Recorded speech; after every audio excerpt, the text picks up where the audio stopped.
Brown from Huntington, West Virginia, also Corduroy Brown on stage, on or off, depending on how you know me. I'm a musician at heart. I've played music since 2008, and if you're not seeing me somewhere downtown in Huntington at work, you're seeing me somewhere on a stage around the tri-state, all these 3 states around us.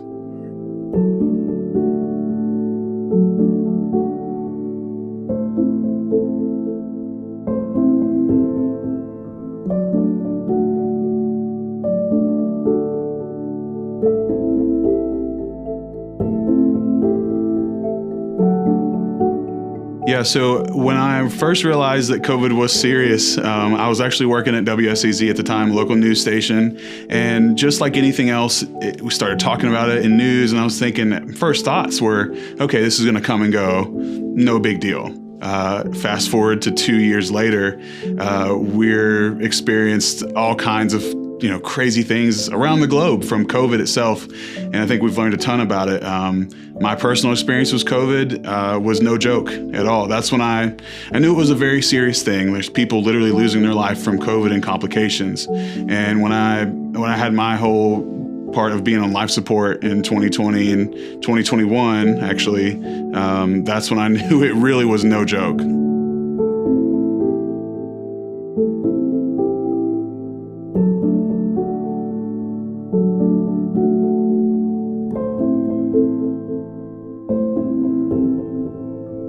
Yeah, so when I had COVID, it actually wasn't a very bad deal for me. When I physically had, positive tests from COVID, it felt more like a cold. It just felt like, my body was tired. I was sniffling and my nose was kind of stuffy and stuff like that.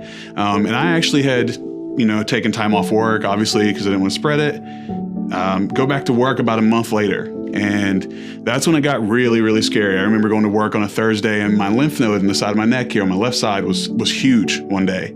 And I was like, that's kind of weird. And I just felt a little off, you just feel. So I went to an urgent care and they were like, hey, we want to do some blood work on you because you're just checking stuff. You don't have COVID anymore, but your breathing's kind of weird. And so they do some blood work. My white blood cell count was through the roof. And they're like, you should probably go to the hospital just to get checked out. And I'm thinking, I'm not going to the ER. Just if you guys can just give me antibiotics, this will pass in a week, whatever it is. Well, I was being very stubborn because I ended up going to the hospital the next day because I was throwing up so violently in my kidneys. I'll never forget that pain. It just felt like they were just getting crushed. I mean, my kidneys were feeling awful. And this was a Thursday, and we fast forward to a Saturday, and I hadn't eaten yet because I can't. I'm just constantly getting sick and throwing up. So I go to the hospital, and the first time I went to the hospital, they said, hey, we're just going to give you some anti-nausea medicine. You need to relax. Here's some anxiety medicine. That's why your breathing's messed up. We don't think it's anything. So I'm thinking, okay, well, I'm stopping throwing up finally, and they give me anxiety medicine. So just I'm really chilled out. I go home 3 hours later after that stuff's wearing off, throwing up again. And I could just feel my body just not jiving properly. I go back to the hospital the next day and I finally get admitted. That's on a Sunday, I think. Fast forward a couple more days, I still haven't eaten. I'm still in a hospital bed. My lungs at this point are failing badly. And it's such a weird, helpless feeling when you can't take a full breath. It's just you can't do anything with it. You can't do anything. And at this point, the doctors are sped up now. There's a little bit more urgency going on. And you're starting to think okay, I'm not dead and we're good. I'm texting a couple of my friends hey, I'm in the hospital, whatever. And I remember going back to, I used to work at WSAZ and I was watching the 6 a.m. news, which I used to direct the 6 a.m. news. Hadn't been there in a couple of years. So I text my friend that produces the show. Hey man, I'm watching your stuff. I'm watching your show. Send him a funny text. I miss working with you, man. About that time, the doctor comes in and says, hey, Mr. Brown, we have to put you on a ventilator. And I said, why? And they're like, well, right now your organs are failing. And I said, what organs? They said, there are 4 of them. And I said, I have 4 organs failing? Yeah, your heart is in acute failure right now. Your lungs are really, really bad. Your liver and your kidneys are showing signs of failure right now. We have to put you on a ventilator. And I was like, you're kidding. And they're like, no, like right now. So I called my parents and say, hey, this is what's happening. And my lungs were so weak that it almost felt like a dream. It felt, I could feel myself, like, I don't think I've explained this before, but I could feel myself when they were wheeling me down, they put on the vent, fading in and out. I don't know if that was of consciousness or like I had met this time where I felt so helpless that I was accepting that I might not wake up again. And it's weird because I had talked to a chaplain the night before. I had talked to so many doctors that were saying, we don't know right now. It's not looking good. So as I'm getting wheeled down to be put on a vent, I remember this nurse's face. There was 3 people on both sides of me. And I remember the nurse's face, and she was looking at me she was hopeless. She had nothing. She didn't have any hope there. She was just wheeling my body down there at that point. I remember looking at her and just barely, like, again, my eyes, I could just feel myself closing in and out as I'm getting wheeled down there. And I guess what happened then is, like, my parents made a decision, like, and the hospital said, hey, he's got to go somewhere. He's dying if he stays in here. He's got to go to a special somewhere. So WVU, Ruby Memorial Hospital, had one opening. And they weren't supposed to because they had this is how I know I'm still supposed to be here. Because there are 3 major things that happened that showed, okay, I still got places to go here. Is Ruby Memorial in Morgantown had one COVID room left, a cardiovascular specialist COVID room, which is what I was going through, that they had previously stopped taking patients for. But they made an exception for me. And the pilots that flew the medevac helicopter said, we shouldn't fly today. It's windy, but we will if we make a decision now.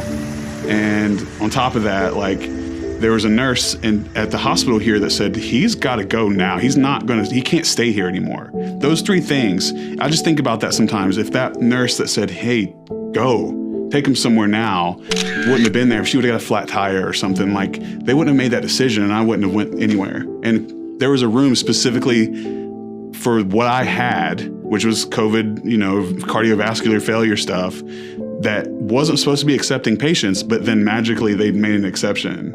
That one specific day, they said, yeah, we'll take it.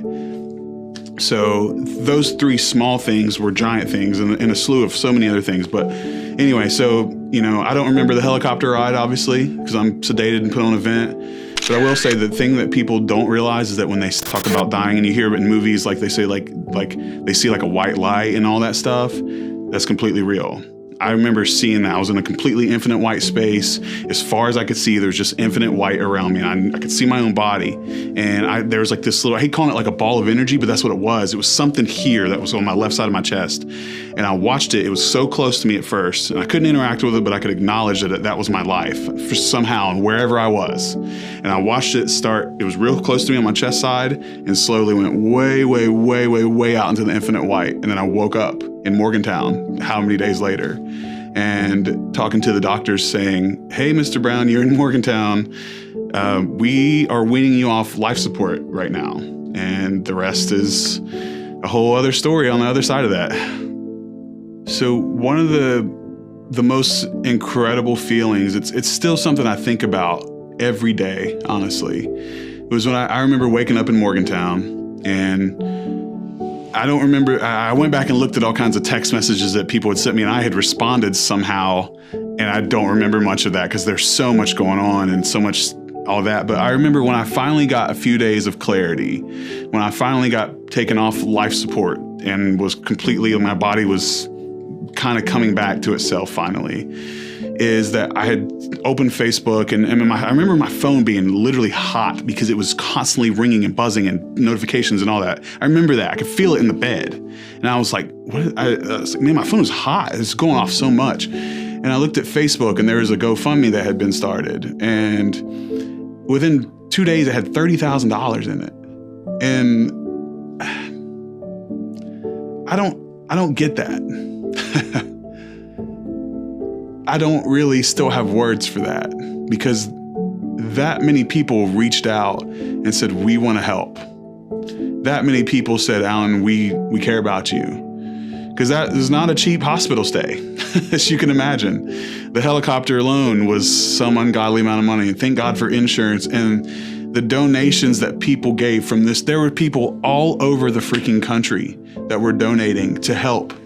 And maybe that's good karma. Maybe that's because I've helped in the past or whatever it is. But I will never forget that feeling of waking up and seeing the outpouring of love that people said, hey, we got you.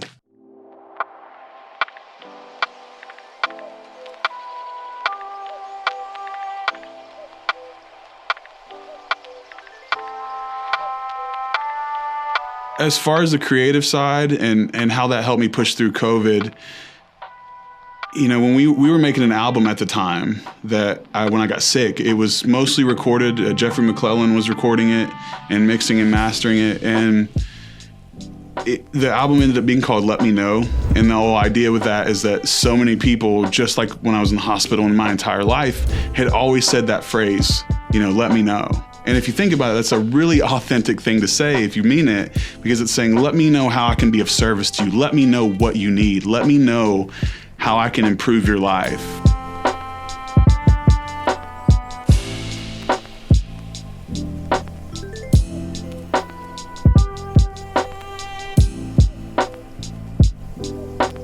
Creativity, honestly, is something that never goes away. From the time that I got out of the hospital, I was writing again. It just fuels you. There's like this internal fire that doesn't go away when you're doing the thing that you're supposed to be doing. And that for me is making music, and that for me is working with people and being hands-on. But it's scary when everything's magically just taken away from you. I didn't want to touch a guitar when I was in the hospital. I was scared to. I didn't have it. But as soon as I had the strength, I went back to writing, and I went back to creating, and I went back to making music. That's why so many people are featured on the first album, is because I wanted to make memories with everybody. I wanted to make these like lifelong like tattoos, for everything, for everyone to carry. So to finally be able to be creative again after being in the hospital, it was almost just like, we can breathe again. Like, I still had more to do. And I think that's how, it's like knowing that I still had more to do pulled me through that. I think that's it. Imagination, honestly, is the most powerful thing, because it's dangerous and scary, and it's almost unlimited. And somehow we get in our own way as humans, whether that's through our minds or bodies or whatever it is. But so much power comes when you get out of your own way. And if you can line up with what you imagine all the time, or you can sync that up, like, you're almost an unstoppable force. And so many things happen when you step away from your barriers. We create our own barriers. And it's almost like being a little kid. You imagine all these things, and you imagine this and this and this, and you literally imagine everything that you want to do. And then as you get older, you kind of start limiting yourself. But there's something so powerful about your imagination and your dreams and everything that's internally always going off. And if you can, once you start chasing that and start aligning with that, you feel so connected with what you're supposed to be doing on the earth. And that's really what it feels like when I do music and speak to people about mental health and everything else. Like, I feel like I'm finally doing what I'm supposed to be, what I was completely carved and created to do. And sometimes that's just following your imagination.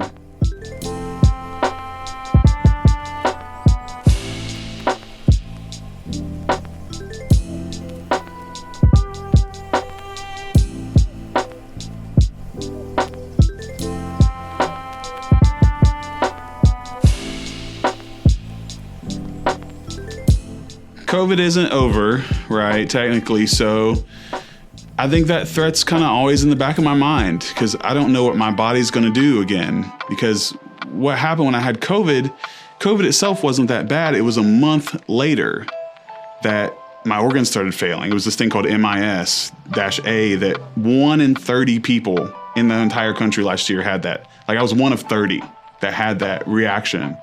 So in my headspace, I always think about COVID. I mean, you have to.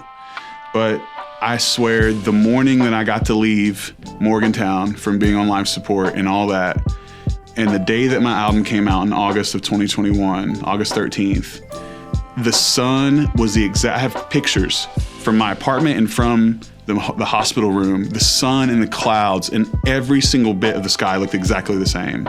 And I've seen that, and something about that just said, you're supposed to be doing what you're doing. And I went from literally dying to waking up months later and the sky looked exactly the same.